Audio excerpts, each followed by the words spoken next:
Hello dear students. आज इस video में हम कैलेंडर चैप्टर करने जा रहे हैं।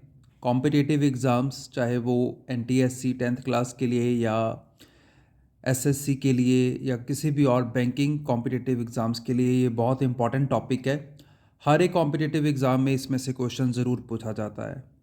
ये वीडियो थोड़ी लंबी हो सकती है क्योंकि मैं इसमें सभी तरह के क्वेश्चंस कवर कर दूंगा। ये मैं श्योर हूँ कि अगर आप इस वीडियो को अच्छी तरह से पूरा समझ लेते हो तो आपका ये टॉपिक कवर हो जाएगा। So let's start. कैलेंडर में सबसे इम्पॉर्टेंट होता है ऑड डेज। ऑड डेज को अगर हमने अच्छे से समझ लिया तो हमारे सारे क्वेश्चंस अच्छे से कवर हो जाएंगे।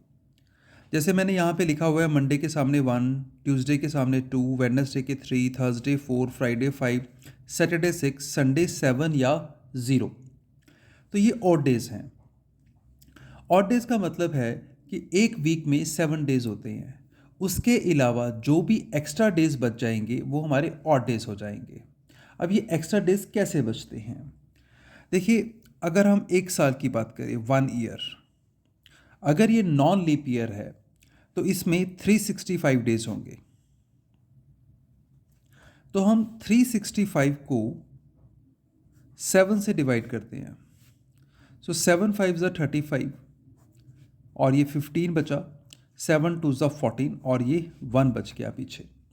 तो इसका मतलब है कि हमारे पास 52 वीक्स बन जाएंगे और हमारे पास एक डे एक्स्ट्रा बच जाएगा। तो ये होता है हमारा ऑड डे।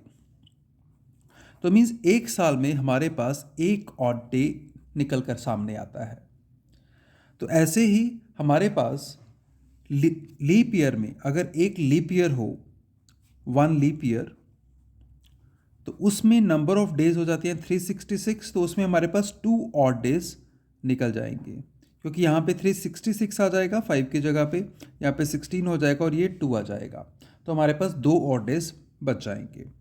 तो एक साल में नॉन लीप ईयर और एक साल में लीप ईयर में हमारे पास 1 और 2 ऑड डेज हो गए।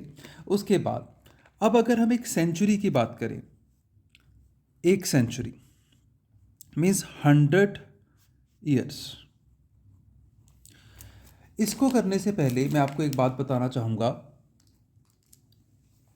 कि हर एक सेंचुरी जो है वो एक लीप ईयर नहीं होती। जो सेंचुरी 400 से डिवाइड हो जाए वो एक लीप ईयर है, अदरवाइज वो लीप ईयर नहीं है। जैसे 1600 ये एक सेंचुरी है, ये 400 से क्लियर डिवाइड होती है, तो ये लीप ईयर है। 1700 400 से डिवाइड नहीं होता, ये बच जाएगा हमारे पास, तो ये 1700 is not a leap year. 2000 400 से डिवाइड हो जाता है, तो ये लीप ईयर है। तो लीप ईयर सेंचुरीज हमारे पास कौन कौन सी हुई?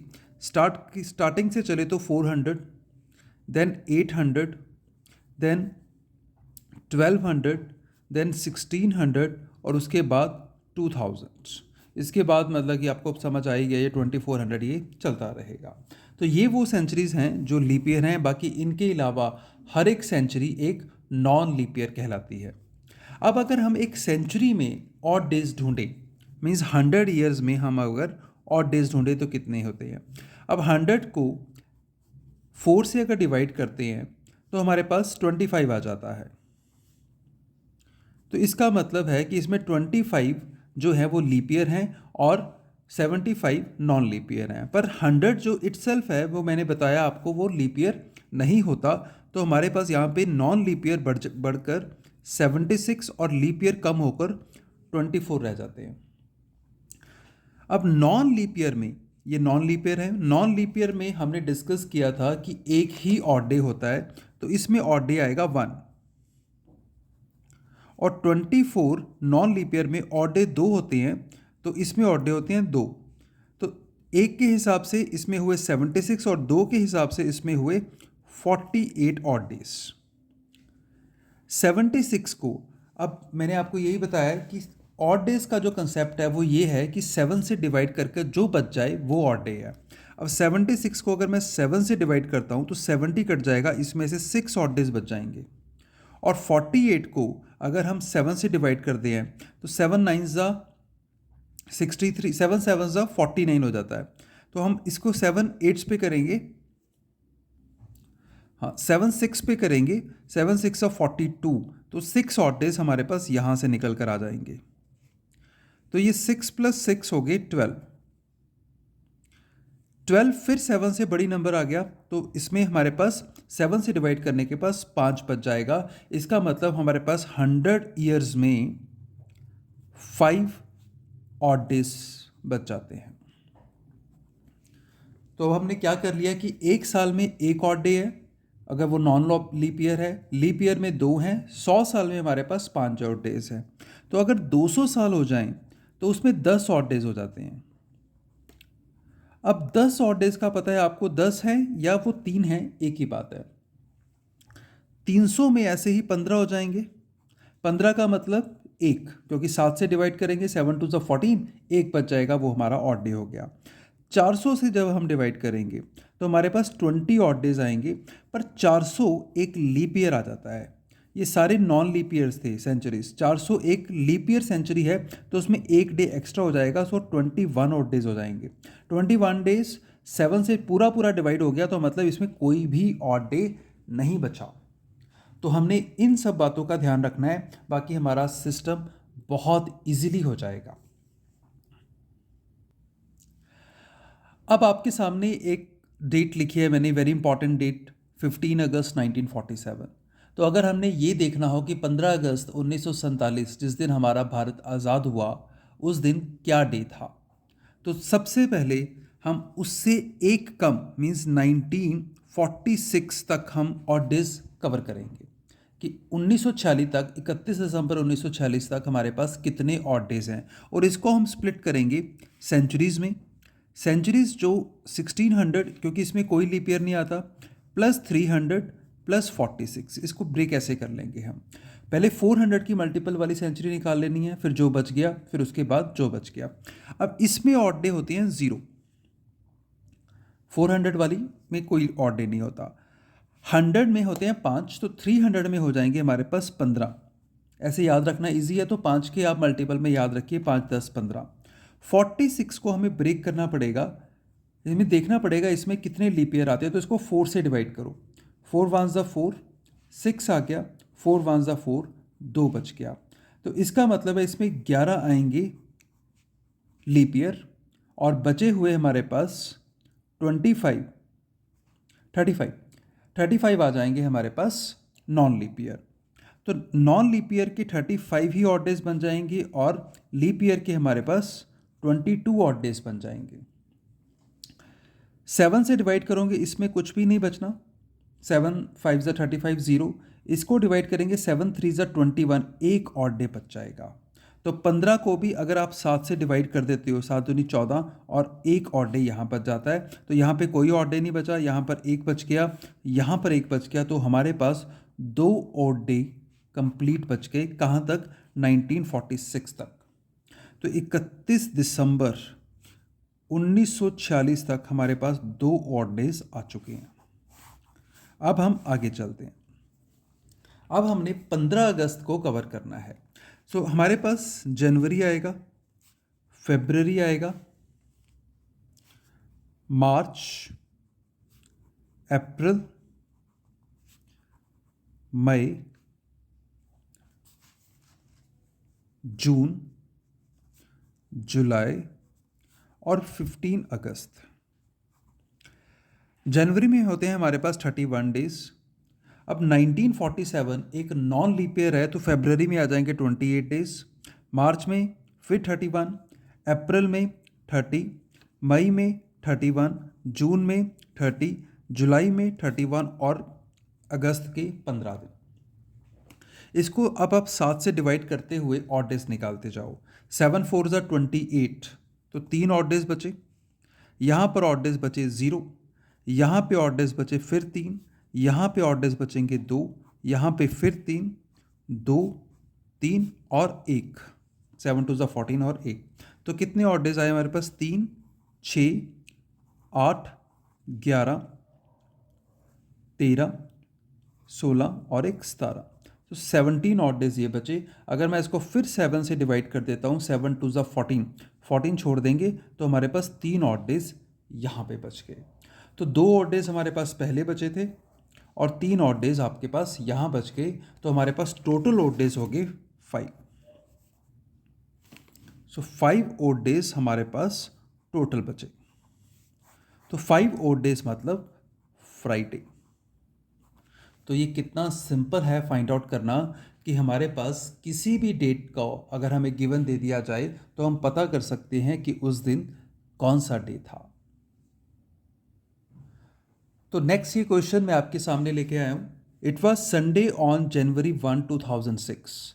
2006 1 जनवरी को संडे था, तो 1 जनवरी 2010 को कौन सा दिन होगा।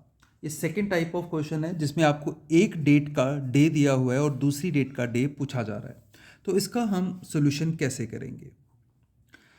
इसमें भी वैसे ही 2006 से पीछे मतलब कि 2005 तक हम ऑड डेज निकाल लेंगे।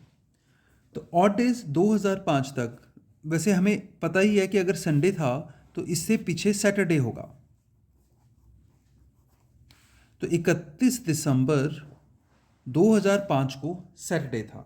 उसके बाद हमारे पास 2006, 7, 8 और 9, क्योंकि हमें 1 जनवरी 2010 को बताना है, तो ये 4 साल निकले। 2006 जो है वो एक नॉन लीप ईयर है, तो इसमें ऑड डे एक ही आएगा।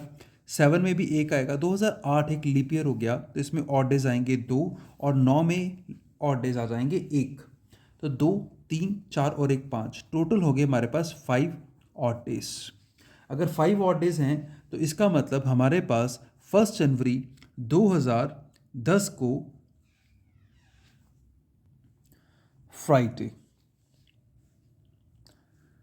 तो 5 डेज अगर आप कैलकुलेट करते हो तो ऐसे भी कर सकते हो कि जैसे हमारा 31 दिसंबर को सैटरडे ख़त्म हुआ था, तो उसके बाद संडे आएगा, फर्स्ट डे हो गया, Monday, Tuesday, Wednesday, Thursday, second, third, fourth, fifth, 5 odd days ख़त्म हो गए। कब हमारे 2009 में। तो अगला दिन 1 जनवरी 2010 हमारा फ्राइडे होगा। या फिर अगर आप इस तरफ से देखते हो कि 1 जनवरी को संडे था तो उससे 5 दिन हमारे पास फ्राइडे आ जाते हैं। तो दोनों तरफ से हमारा आंसर बिल्कुल ठीक आ रहा है। सो नेक्स्ट क्वेश्चन है, it's Monday today, what will be the day after 61 days. अगर आज मंडे है, मीन्स कोई भी डे आप ले सकते हो, तो 61 डेज के बाद कौन सा डे आएगा। तो ऑड डेज कैलकुलेट करते हैं। अगर 61 को हम 7 से डिवाइड कर देते हैं तो 8 7 ज़ा 56, तो 5 डेज पीछे बच गए। 5 डेज का मतलब हुआ अगर हम मंडे से चलते हैं so it comes out to be Saturday. So it's that simple. Next question अगर हम एक लेकर चलें, if 6 March 2005 is Monday, what will be the day of the week on 6 March 2004? 6 sorry. तो अगर 2005 में मंडे है 6 मार्च को, तो उसी डेट को अगले साल कौन सा दिन होगा। ये बहुत सिंपल है, इसमें हमने कोई भी कैलकुलेशन नहीं करनी। डे हमारा नेक्स्ट आ जाता है, क्योंकि एक और डे होता है, तो हमें पता है कि एक साल में एक और डे निकल कर आता है, तो मंडे से अगला दिन हो जाएगा ट्यूसडे। बस आपने सिर्फ इस बात का ख्याल रखना है कि हमने 29 फरवरी को क्रॉस ना किया हो।